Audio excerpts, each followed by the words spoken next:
Hello, good morning, good afternoon, and good evening, people out there, including myself, who is wondering what's happened to the B23 stock. I feel like it was a while ago.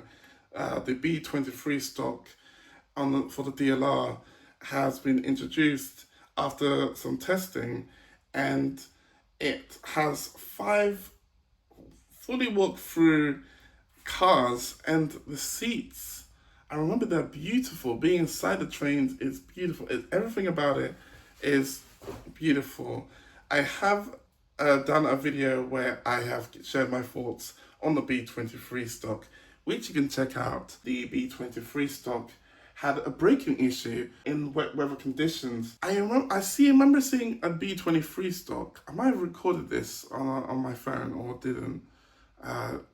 Yeah, it was interesting. I saw it coming from the distance from Star Lane, coming into West Ham, and as it got to the platform, the front of the train, it just stopped.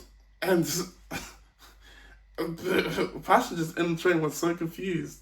Even the there's a DLR trains have one staff member that operates on the doors on the DLR trains, and if they need to, they will operate the train, which means they can drive the train.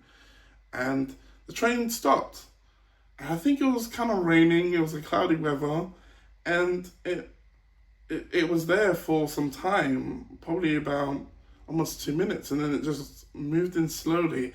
And yeah, which was interesting. The braking issue has led to replacing the new DLR trains with the current rolling stock of the DLR trains, which are the trains that you mostly see before the new B23 stock slowly started taking over.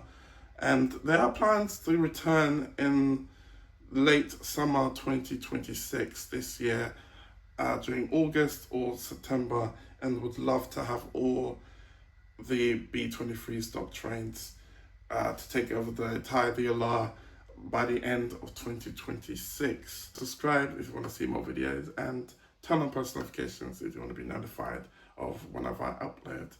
And I hope you have a great rest of your day. Don't know if I said that, but goodbye.